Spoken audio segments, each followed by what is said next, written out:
अस्सलाम वालेकुम नाज़रीन, मैं हूं कुर्बान बलूच। मुस्लिम लीग नून की नायब सदर मर्यम नवाज ने अदालत उज़्मा के हवाले से चार्जशीट जारी कर दी है और कहा है कि मुल्क जिस हालत में है और 4 सालों की जो कारस्तानी है इसके पीछे भी अदालत उज़्मा का हाथ है। हुक्मरान इत्तेहाद ने मर्यम नवाज की मौक़िफ़ की तोसी की है, तायद की है और ये ऐलान किया है कि 3 लोगों को मुल्क की किस्मत का फैसला करने नहीं देंगे। अदालत उज़्मा में सियासी रहनुमाओं, आम कारकुनों और गैर मुतल्लिका अफराद अदालत उज़्मा के अहाते में दाखिल होने पर पाबंदी लगा दी गई है। वकला और सिक्योरिटी अमले के दरमियान सख्त तलकलामी हुई है, खिंचातानी की सूरत हाल है। अब देखना यह है कि अदालत उज़्मा या चीफ जस्टिस ऑफ पाकिस्तान क्या रवैया अख्तियार करती हैं, उसका फैसला क्या होगा। तो मौजूदा ताज़ा तरीन सूरत हाल ये है कि हुक्मरान इत्तेहाद ने, उनकी क़यादत ने मुश्तरका प्रेस कॉन्फ्रेंस की है। उसको लीड मुस्लिम लीग नून की नायब सदर मर्यम नवाज ने किया है। PDM के सरबराह मौलाना फजल रहमान मौजूद थे। पाकिस्तान पीपल्स पार्टी के चेयरमैन बिलावल भुट्टो जरदारी और बाकी इत्तेहादी जमातों के रहनुमा प्रेस कॉन्फ्रेंस में मौजूद थे। वज़ीर-ए-आज़म सेक्रेटरीट में प्रेस कॉन्फ्रेंस हुई है और लंबी चौड़ी प्रेस कॉन्फ्रेंस हुई है और सियासी क़यादत ने सहाफ़ियों के सवालात के जवाबात दिए और उनका लुबे-लुबाद ये था कि पिछले 75 सालों में जो कुछ हुआ अब ऐसा होने नहीं देंगे। अवाम के मैंडेट का ख्याल किया जाए, एहतराम किया जाए और हमारे लिए मुश्किलात पैदा न की जाएं, फिर ये ना कहा जाए कि हम मुश्किलात पैदा कर रहे हैं। इस तरह के बहुत सारे सिग्नल्स और इंडिकेटर्स और पैगामात प्रेस कॉन्फ्रेंस में दे दिए गए। सुप्रीम कोर्ट ऑफ पाकिस्तान में 3 रुकनी bench chief justice of Pakistan की सरबराही में वज़ीर आला पंजाब के इंतखाबात के हवाले से आज समाअत कर रही है। अब देखना यह है कि जो कुछ इत्तेहादी जमातों ने कहा, चीफ जस्टिस ऑफ पाकिस्तान उसके हवाले से क्या फैसला करती हैं, क्योंकि वज़ीर आला पंजाब हमजा शहबाज ने और बाकी सियासी जमातों ने सुप्रीम कोर्ट में यह दरख्वास्त दाखिल की है कि कोर्ट कायम की जाए। तो नाज़रीन, सूरत हाल ये बनी है कि सियासी जमातें शायद सब्र का पैमाना उनका लबरेज हो चुका है और उन्होंने ये वाज़ेह पैगाम दे दिया है कि अब ऐसा नहीं होगा, बंद कमरों में फैसले नहीं होंगे। एक तरफ इमरान खान यही पैगाम दे रहे हैं, उनका निशाना कोई और है और हुक्मरान इत्तेहाद का निशाना चीफ जस्टिस ऑफ पाकिस्तान या उसके फैसले या उनका रवैया है। उसी के हवाले से सुबह मर्यम नवाज और बाकी हुक्मरान इत्तेहाद के रहनुमाओं ने वज़ीर सेक्रेटरीट में तफसीली प्रेस ब्रीफिंग की है। मर्यम नवाज ने जो अदालत की कार्रवाई रही है या उनके जो फैसले माजी करीब में रहे हैं उन पर तफसीली रोशनी डाली है। उन्होंने पानामा का जिक्र किया, अपनी जमानत का जिक्र किया, जेल जाने का जिक्र किया, उसके वालिद को नाहल करने का जिक्र किया और बाकी इत्तेहादी जमातों के कारकुनों के साथ जो अदालत का रवैया रहा उसका इल्ज़ाम यह था कि वो कोई अच्छा नहीं रहा, मुनसिफाना नहीं था। मर्यम नवाज ये कह रही थी कि जिस तरह मैच फिक्सिंग जुर्म है इस तरह बेंच फिक्सिंग भी जुर्म है। तो मुल्क के साथ जो कुछ हुआ उसमें अदालत उज़्मा का मर्यम नवाज कहती है कि किरदार है। अब भी लाडला जो कुछ कर रहा है उसके पीछे कोई न कोई है। लाडला मतलब इमरान खान के हवाले से मर्यम नवाज कह रही है।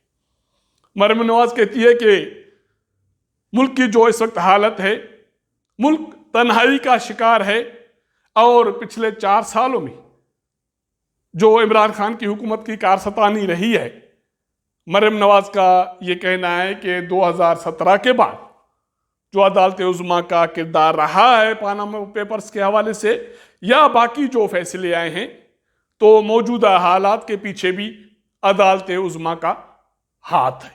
लोगों को पता होता है कि अगर कोई दरखास्त आई है तो कौन सी बेंच बनेगी, फैसला क्या आएगा, तो ये कोई ढकी छुपी बात नहीं है। तो इस तरह मरियम नवाज ने इत्तेहादी जमातों के सरबराहों की मौजूदगी में अदालत उज़्मा के हवाले से चार्जशीट जारी की है, जिसमें सारे जो भी इल्ज़ाम थे वो गिनाए गए, फैसलों का जिक्र किया गया, उस पर रोशनी डाली गई और इल्ज़ाम यह था कि अदालत उज़्मा ने पिछले अरसे में 2017 के बाद इमरान खान के फेवर में फैसले दिए, उनके ख़ानदान को और उनके लोगों को प्रोटेक्ट किया। बाकी मुस्लिम लीग नून और जो इत्तेहादी जमाती हैं उनके लिए फिक्स बेंच बनाए गए और फिक्स फैसले किए गए।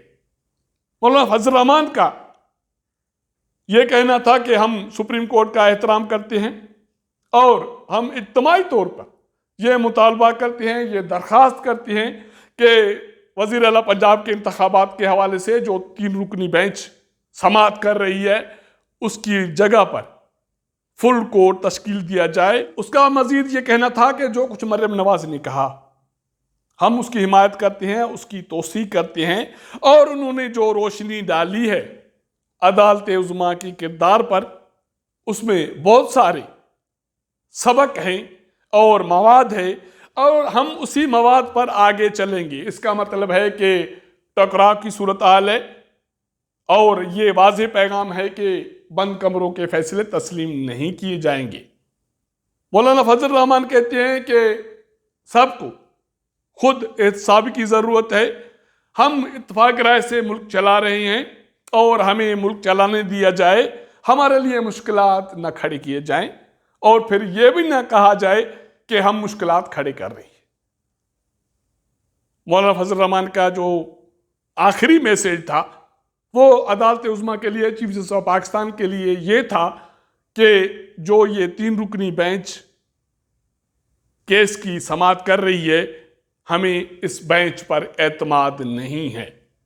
अगर मुल्क की 11 से 12 सियासी जमाती किसी बेंच पर एतमाद नहीं करती तो उसके आइनी और कानूनी और अखलाकी मामलात कहाँ रुकेंगे, कहाँ थमेंगे, इसका तयन तो अदालत करेगी या आइनी माहिरीन करेंगे या अखलाकी तौर पर जो भी जमहूरी प्रोसेस है उनमें शामिल लोग करेंगे कि अब क्या होगा। प्रेस कॉन्फ्रेंस में पाकिस्तान पीपल्स पार्टी के चेयरमैन बिलावल भुट्टो ज़रदारी मौजूद थे। वो बहुत जज्बाती थे क्योंकि जो प्रेस कॉन्फ्रेंस हुई और उसमें जिन सरबराहों ने बात की उसमें पाकिस्तान पीपल्स पार्टी के चेयरमैन बिलावल भुट्टो ज़रदारी का जो टोन था वो सबसे अलग था और जज्बाती था।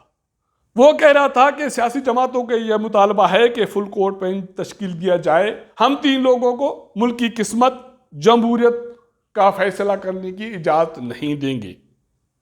बिलावल भुट्टो ये कह रहे थे कि 3 लोग ये फैसला नहीं कर सकते या ये नहीं हो सकता कि 3 लोग फैसला करें कि ये मुल्क जमहूरी तर्ज हुकूमत पे चलनी है या सेलेक्टेड के तर्ज पे चलनी है। हमने बहुत कुछ भुगता, अब हम किसी को इसकी इजाज़त नहीं देंगे कि वो अवाम की तकदीर का फैसला करे। मौलाना फजल रहमान की तरह बिलावल भुट्टो ज़रदारी का भी आखिरी मैसेज ये था कि अगर फुल कोर्ट बेंच तश्कील नहीं दी गई, 3 लोगों का फैसला आया, तो जो सियासी सूरत हाल पैदा होगी इसको संभालना हमारी जिम्मेदारी नहीं होगी या हमारे बस की बात नहीं होगी। अदालत उज़्मा में जजेस मौजूद हैं, क्या फैसला होगा, जो सियासी जमातों ने पैगाम दिया इसके हवाले से, और उसके बाद जो सियासी रद्दअमल आएगा वो भी देखने के लायक होगा। तो इंतजार है अदालत उज़्मा की कार्रवाई का, उसकी जवाब का। अब तक इतना। अगर हमारा ये व्लॉग आपको पसंद आए तो अपने दोस्तों के साथ ज़रूर शेयर कीजिएगा, अपना फीडबैक दीजिएगा। आपके साथ मुलाकात करेंगे अगले प्रोग्राम में, तब तक इजाज़त दीजिएगा। अल्लाह हाफिज़।